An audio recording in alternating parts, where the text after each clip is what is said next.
Saudações rubro-negras flageniais. A janela está acabando e o Flamengo ainda não tem um centroavante para revezar com Pedro. A defesa é a mais vazada da Série A em 2026 e Felipe Luiz precisou se explicar após polêmica sobre Vini Júnior. O momento é de alerta total. Vem comigo, mas antes, meu querido, deixe seu like, se inscreva no canal, seja um flagenial, acione o sino da notificação e fique sabendo de tudo, mais querido, mais amado, o mais idolatrado Flamengo. O Flamengo está entrando na reta final da janela de transferências e tem uma lacuna clara no elenco, né? Não existe hoje um centroavante de origem para disputar a posição com Pedro. E isso ficou escancarado no jogo contra o Lanús, né? Pela Recopa. Sem Pedro e sem Bruno Henrique, né? O Pedro não estava em condições de jogar nos 90 minutos, entrou na segunda etapa, né? Nem ele, nem o Bruno Henrique conseguiram entrar como titular. O técnico Felipe Luiz improvisou Carrascal, né, pessoal? Como referência no ataque. Resultado, não funcionou. Eu acho que está muito claro que não iria funcionar, né? E a pergunta que está bombando entre os torcedores é simples. Por que o Flamengo ainda não trouxe um 9, né?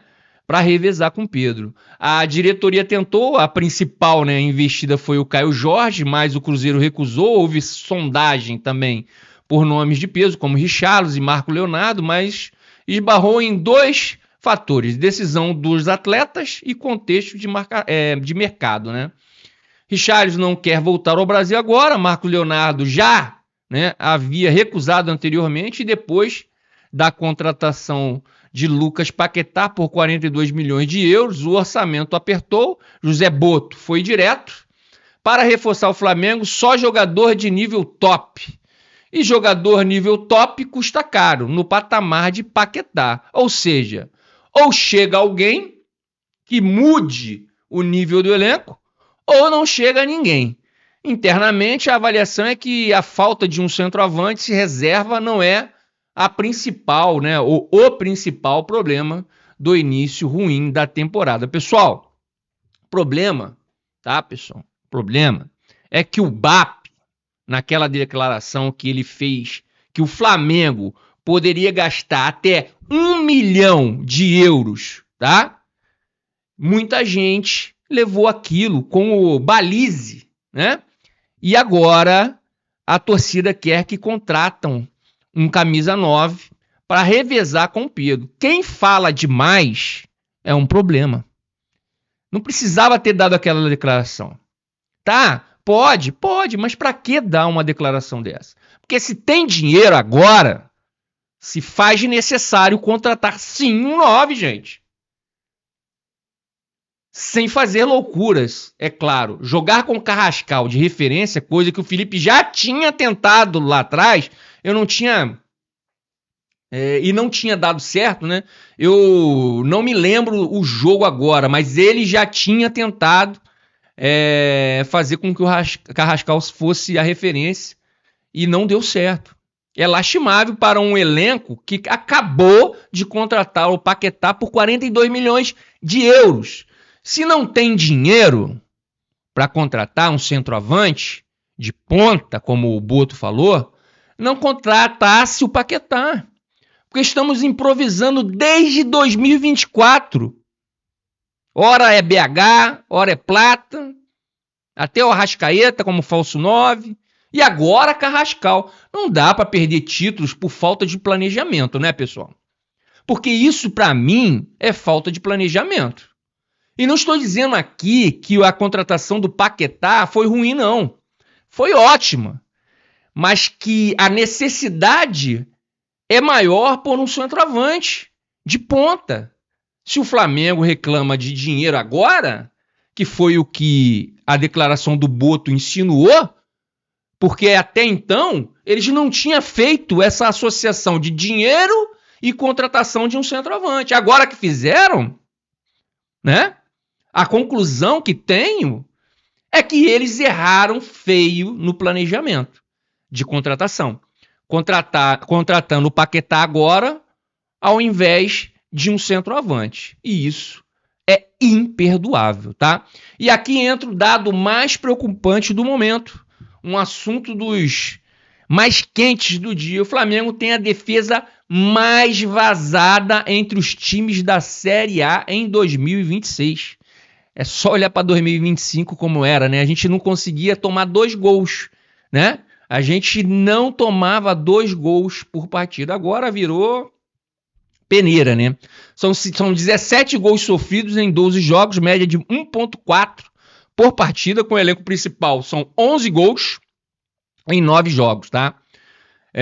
No ano passado, o sistema defensivo era o grande orgulho, né, da equipe. Hoje é a maior fragilidade. A única partida sem sofrer gol foi contra o Vasco, cara. A engrenagem defensiva não encaixou, a pressão alta não está funcionando como antes, o time perdeu consistência coletiva e no meio desse cenário turbulento ainda teve a polêmica fora de campo, né? Após as declarações sobre o caso de racismo envolvendo Vini Júnior, Felipe Luiz precisou divulgar nota oficial, né?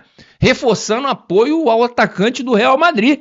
Sim, ele teve que tentar, né, pessoal, consertar a declaração confusa. Será que foi confusa? Não sei.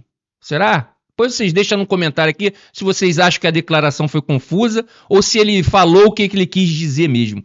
Ele reconheceu que sua fala, né, abriu margem para interpretações diferentes e reafirmou que racismo é crime e deve ser tratado com rigor. Mas eu já tinha falado, pessoal, sobre isso aqui, ó, tá? Vou aqui, se eu não me engano. Tá? Mas vou reforçar, tá, o que disse novamente. Tá? Para mim, ele foi infeliz na declaração. Palavra dita, pessoal, não volta mais. Ele tentou consertar agora, mas as palavras que ele disse não foram mal interpretadas, pelo menos para mim. Porque foram frases e palavras diretas e não interpretativas, tá? E antes de tudo, eu não estou chamando ninguém aqui de racista, tá? Isso é uma acusação grave e exige responsabilidade. Mas minimizar ou relativizar o problema do racismo na Europa, especialmente na Espanha, depois de tudo que o Vini, né, enfrentou, é no mínimo um erro. Primeiro ponto, o racismo existe na Espanha, na Europa, no Brasil, na Argentina, está documentado, firmado, denunciado. Não é opinião, é fato. Tá? E quando estamos falando de um problema estrutural, ele precisa ser reconhecido como ser combatido, para ser combatido, né?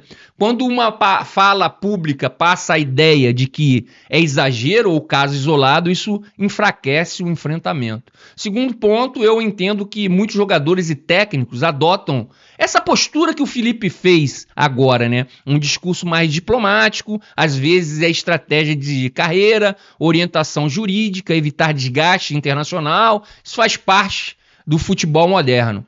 Mas diplomacia não pode virar omissão diante de um problema sério, e aqui está o centro da crítica, né? Quando um técnico brasileiro com história na Europa parece minimizar o que o brasileiro sofre, que outro brasileiro, no caso o Vini, né, vem sofrendo na Europa, isso gera desconforto. Não estou dizendo que ele concorda com o racismo, longe disso. Estou dizendo que compactua com isso. Estou dizendo que faltou sensibilidade, faltou empatia. O que o Vini enfrentou e enfrenta na Espanha e na Europa não foi um caso isolado, foram vários episódios em estádios diferentes, em cidades diferentes, e isso gerou mobilização internacional. O debate precisa ser feito com maturidade, sem caça às bruxas, é lógico, mas também sem passar pano, como eu acho que o Felipe tentou fazer. Racismo não é pauta ideológica, tá, pessoal? É questão civilizatória, e figuras públicas precisam entender que cada palavra tem peso, e ainda mais quando o assunto é discriminação racial em escala global. A crítica aqui não é pessoal, não é só para o Felipe, é sobre responsabilidade no discurso, tá? Divergir faz parte, mas minimizar um problema estrutural não ajuda ninguém. Aqui é importante também separar as coisas, né, dentro de campo, e o Flamengo vive instabilidade técnica, fora dele qualquer declaração ganha proporção gigante, e isso o Felipe já sabe, né? Ele já está no Flamengo há um bom tempo para saber que determinadas declarações só atrapalham o clube pelo Flamengo ser tão gigante, né? A proporção de qualquer palavra. Não que isso esteja minimizando, não, porque o que ele falou para mim foi totalmente errado. Mas isso dá um peso maior sendo técnico ou jogador do Flamengo. A pressão está em todos os lados. Agora olha o calendário, né? Domingo semifinal, amanhã, o dito domingo amanhã, do Carioca contra o Madureira, depois a decisão da Recopa, né? No Maracanã. O Flamengo precisa virar a chave rapidamente. A diretoria ainda monitora o mercado, se surgir uma oportunidade por empréstimo, porque parece que gastaram todo o dinheiro no Paquetá, não tem mais dinheiro para contratar centroavante, então por empréstimo, né, pode acontecer algo até o fim da janela. Mas hoje, realisticamente, a prioridade interna é ajustar o que já existe, né, porque não planejaram direito sobre as contratações, essa é a minha opinião, e aí eu deixo a pergunta para você, meu querido. O maior problema é a falta de um 9 reserva? Ou é o sistema defensivo que desmoronou?